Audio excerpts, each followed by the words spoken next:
You're looking at one of the most talked about SUVs on the planet right now, and trust me, this thing is making serious noise in the off-road world. The all-new 2026-27 Jeep Wrangler Rubicon is finally here, and Jeep didn't just refresh it, they completely sharpened the formula that made the Wrangler a global icon in the first place. But here's the real question: did Jeep actually improve the legend, or are they just charging more money for the same old experience? Because once you see everything this new Rubicon brings to the table, especially compared to rivals like the Ford Bronco and the Land Cruiser, things get very interesting. And honestly, by the end of this video, you'll probably either fall completely in love with this SUV or decide it's way too extreme for daily life. Starting from the backside, the new Wrangler Rubicon still keeps that unmistakable Jeep identity alive, but now it looks more muscular, more premium, and way more modern. The rear LED taillights have a sharper signature, giving it a cleaner and more aggressive appearance at night. Jeep also redesigned the rear bumper to make it look tougher while improving departure angles for off-road driving. The exposed spare wheel still dominates the tailgate, and honestly, it wouldn't feel like a Wrangler without it. It's part of the SUV's personality. The rear tailgate feels stronger now, and the overall finish looks more refined than previous generations. Even the roofline and removable panels look and more aerodynamic. And here's something I want to ask you guys. Would you actually remove the doors and roof and drive this thing completely open, or would you keep it fully closed for practicality? Drop your answer in the comments, because Wrangler owners are split right down the middle on that debate. One thing Jeep clearly understood is that buyers no longer want a vehicle that only performs off-road. They want something that still feels premium when parked outside a restaurant or luxury hotel. And from the rear view alone, this new Rubicon absolutely looks more expensive than before. Now moving over to the left side, this is where the Wrangler Rubicon starts showing its true character. The side profile still has that classic boxy silhouette everyone recognizes instantly, but the details now look more aggressive and engineered. The larger all-terrain tires, wider fenders, and higher ground clearance immediately remind you that this SUV is built for serious terrain. Compared to the Ford Bronco, the Wrangler still feels more raw and authentic. The Bronco looks modern and stylish, sure, but the Wrangler carries decades of off-road heritage that's impossible to fake. And against the Land Cruiser, the Jeep feels and more adventurous, while the leans more toward luxury and reliability. The Rubicon badging on the hood looks cleaner now, and the redesigned hood vents add a proper performance vibe. Jeep also improved the rock rails and side protection, which means this thing is genuinely ready for trails straight from the factory. And let's be honest for a second, how many SUVs today actually look capable of climbing mountains? Most crossovers look soft and identical nowadays, but the Wrangler Rubicon still looks like it belongs in the wild.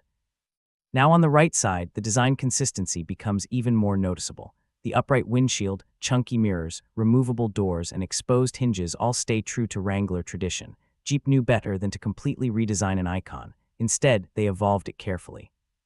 The new wheel options look fantastic, especially on higher trims. Depending on the package, you can get capable wheels and larger off-road tires that make this SUV look absolutely unstoppable. Even standing still, it has this aggressive stance that gives it serious road presence. And here's another question for you guys. If you had the money right now, would you pick the Wrangler Rubicon or the Ford Bronco Raptor? Honestly, that battle is becoming one of the biggest rivalries in the off-road SUV world. Another thing worth mentioning is visibility. Because of the upright design and high seating position, the Wrangler still gives you that commanding view of the road that people love. It feels like you're driving something substantial, not just another compact crossover. But now let's get into the biggest transformation of all, the interior. And this is where the 2026-27 Wrangler Rubicon shocks people the most.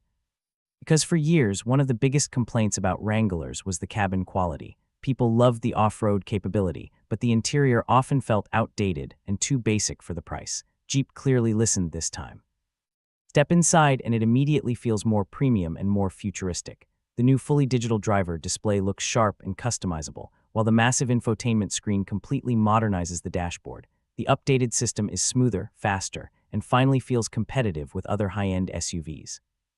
Wireless Apple CarPlay and Android Auto come standard, and Jeep added more soft-touch materials across the cabin.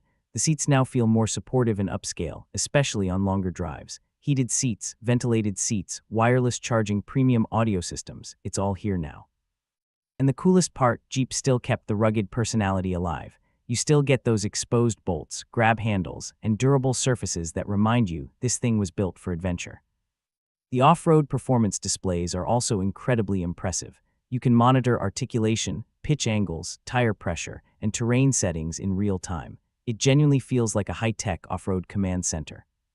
But here's the surprising part. Despite all the new luxury features, the Wrangler still feels fun and mechanical. It hasn't become boring or oversoft like many modern SUVs. Now let's talk about what's under the hood, because this is where Jeep is trying to future-proof the Wrangler. The 2026-27 Rubicon offers multiple options depending on what kind of driver you are. Traditional buyers can still choose the trusted V6 engine, which continues to deliver that classic Wrangler character. It's reliable, proven, and still sounds good. But the big focus now is the upgraded 4-plug-in hybrid system. And honestly, this setup makes a lot of sense for modern buyers. You get better fuel economy, more electric driving capability, and instant torque for off-road situations. That instant electric torque is a game changer when climbing steep terrain or crawling over rocks. The hybrid system actually improves off-road control rather than hurting it. And yes, performance enthusiasts, Jeep hasn't forgotten about you either. The V8-powered 392 variant is still expected to continue, delivering insane power in a vehicle that already feels unstoppable. Imagine hearing a V8 roar while climbing through mud, sand, or mountain trails. That combination is absolutely wild.